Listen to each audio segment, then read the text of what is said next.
Nearly a week after a horrific chemical weapons attack in the Syrian city of Douma, President Donald Trump, in cooperation with his French and British counterparts, has approved a set of strikes against targets associated with the regime of Bashar Al Assad. After days of speculation and public threats suggesting the operation could be imminent, the announcement of the strikes finally came in the evening April 14, 2018, with the president addressing the nation directly from the White House. Trump said in his speech that the strikes were targeting the Syrian government's chemical weapons capabilities. More importantly, Trump said that the campaign against the Syrian regime of dictator Bashar Al Assad would continue until such time as it was no longer necessary in order to send a strong deterrent message. The combined American, British and French response to these atrocities will integrate all instruments of our national power, military, economic and diplomatic, Trump said in his address. We are prepared to sustain this response until the Syrian regime stops its use of prohibited chemical agents. Trump also made a direct appeal to Russia to join the United States and its allies in pressuring Assad to abandon the use of chemical weapons. He made a less direct statement to Iran, the Syrian government's other principal benefactor. Both countries have already criticized the United States over its threats to intervene again against Assad's regime and have threatened to retaliate in kind. Russia must decide if it will continue down this dark path or if it will join with civilized nations as a force for stability and peace, he said. Hopefully someday we'll get along with Russia and maybe even Iran, but maybe not. Update, 6:21 p.m. Pacific Standard Time. Explosions are being heard around Damascus. We also have good information that fighter aircraft were involved, likely launching air-launched cruise missiles from over the eastern Mediterranean with the help of tanker support.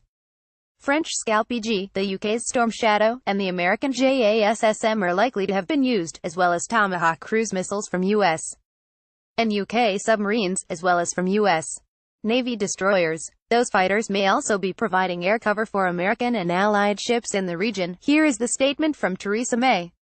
Update, 6:35 p.m. Pacific Standard Time. Talk of B-1Bs out of Al Udeid involved in these strikes, likely firing standoff weaponry from the east. Also, we must note, this is like a protracted air campaign.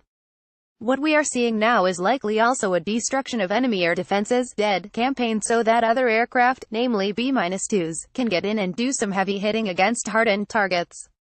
It's like at least 4 major population centers in Syria are under attack. Update, 6:41 p.m. Pacific Standard Time. Here's the first footage of RAF fighters recovering at RAF Cyprus following a wave of strikes.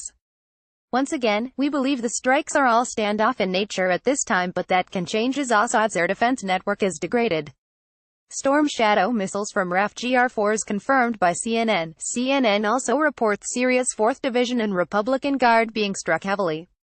As predicted, this is a far larger campaign with a far wider scope target-wise than a year ago. Also regime targets are being struck as well according to multiple reports. Syrian authorities say they have shot down 13 missiles. Obviously this is not worth much as they always shoot down something according to them. Details are just beginning to emerge and this post will be updated in real time with all the information we can find. Update, 6:52 p.m. Pacific Standard Time. Hezbollah targets seem to be on the table for this operation and the Syrian PR response is already underway. Update, 6:59 p.m. Pacific Standard Time. Lots of different local Syrian reports and others that Russia's airbase has gone active. Amazingly, this commercial flight is crossing over northern Syria. Not where all the action is but surely a lot of US aircraft in that area. Just as we have predicted. It seems that some attacks are responses. The attacks are occurring not too far from Russia's master airbase south of Latakia. Tracer fire seen in Damascus as well as smoke. Update, 7:09 p.m. Pacific Standard Time. Madison Dunford Pentagon brief. Only retaliatory action has been surfaced to air missile activity. No losses so far reported. The target set has been executed and follow-up strikes don't like they are imminent at this time. Russia was not warned of the attack, but the targets were chosen to avoid Russian deaths. Dunford says the airspace was deconflicted with Russians via their hotline before the attack, yet at the same time says they did not warn Russia, which is laughable.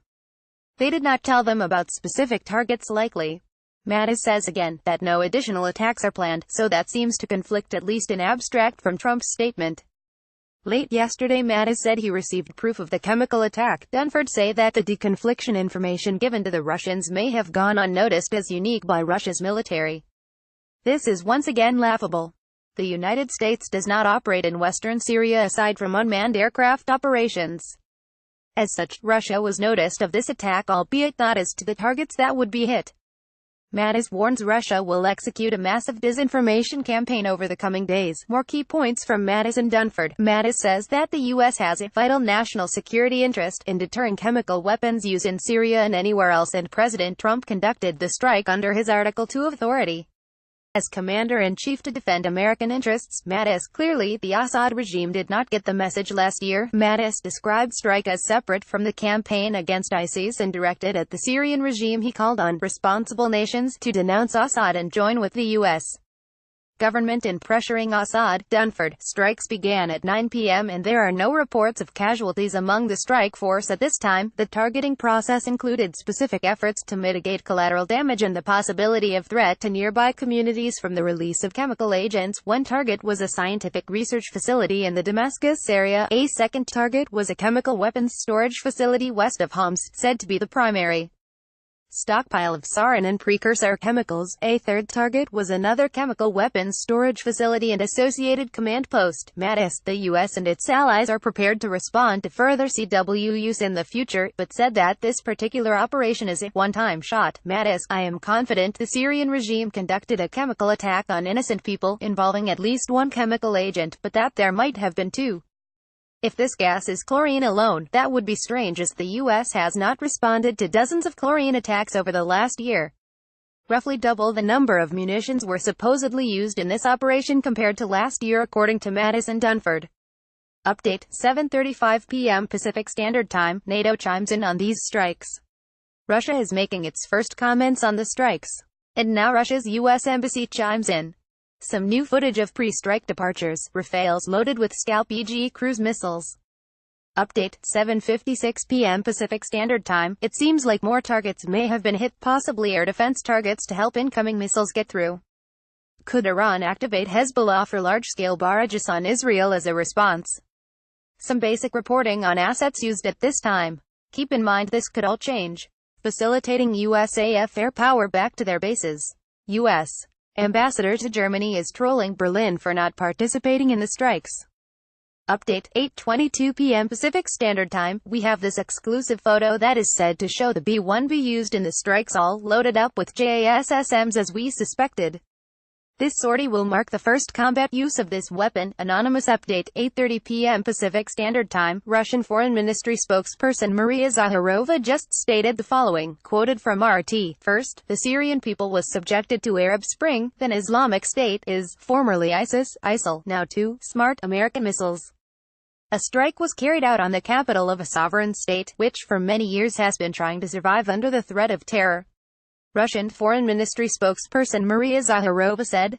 She blamed all those who claim moral leadership in this world, who declare their exceptionalism, for the attack, noting that you should be really exceptional to attack Syria at a time when it was given a chance for a peaceful future. The Russian Navy may have had Tomahawk launches up close and personal.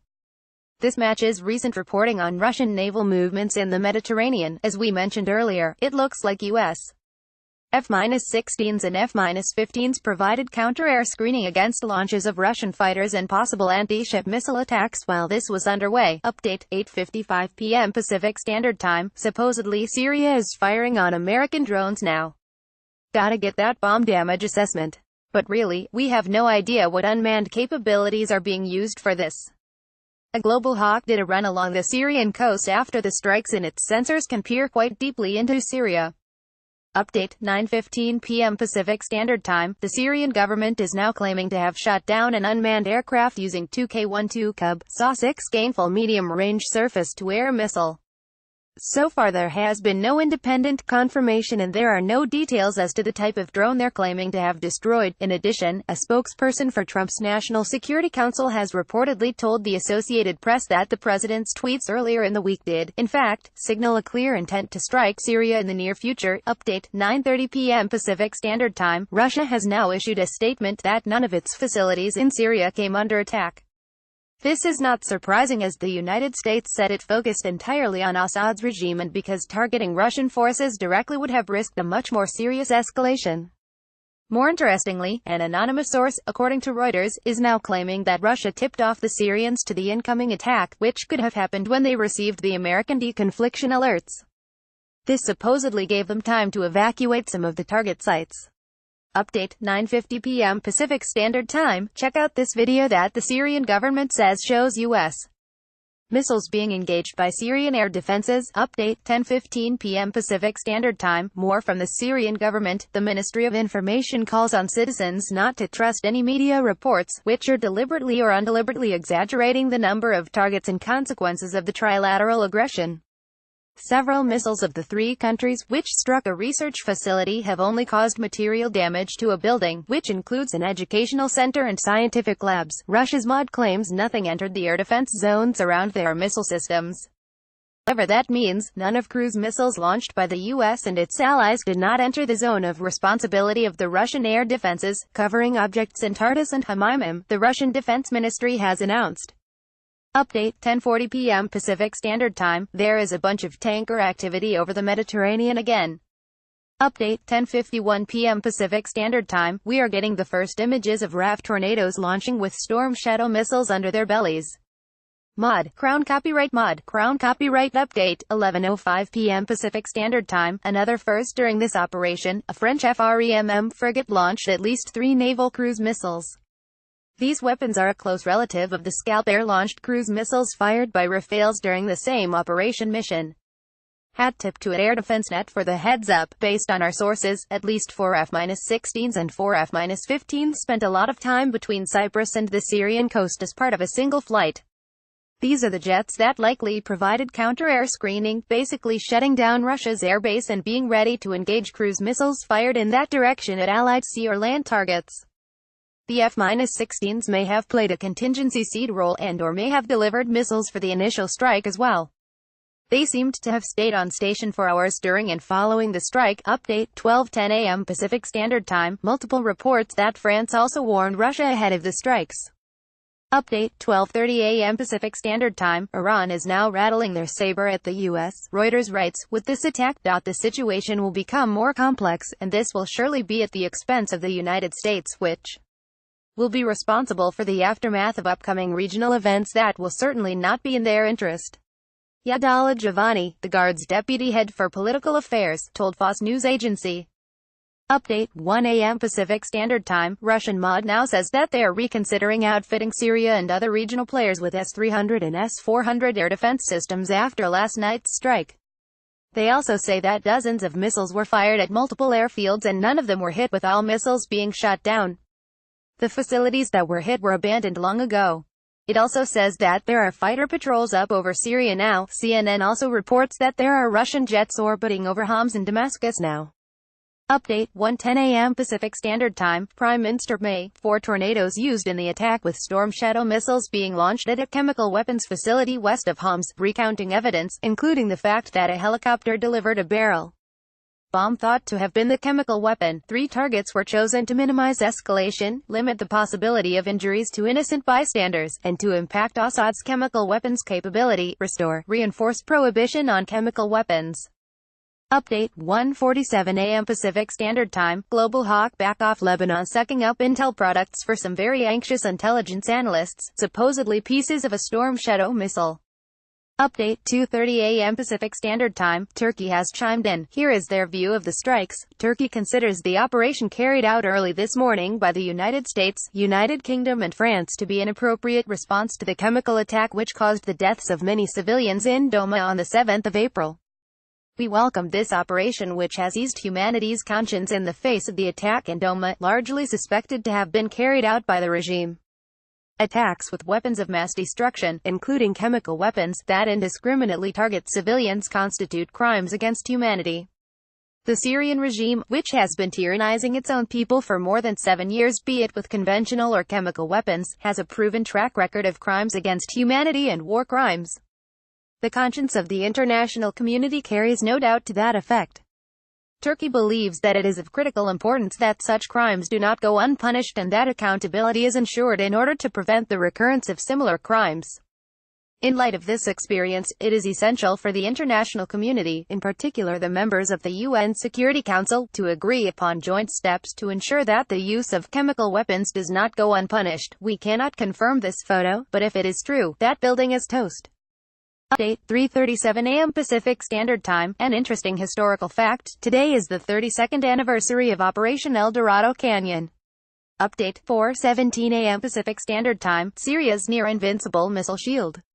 Anything goes with these jokers. Apparently, this is one of the targets now. But what else should we expect after pouring over 100 standoff weapons onto just 3 limited target sets? This operation has huge implications and takeaways on a tactical, strategic, and broader geopolitical level. I am not going to begin writing up my analysis until much more info becomes available. Hopey, we will get that info today. Update, 5:33 a.m. Pacific Standard Time. First TLAM images. Looks like Syria is down a few SAMs.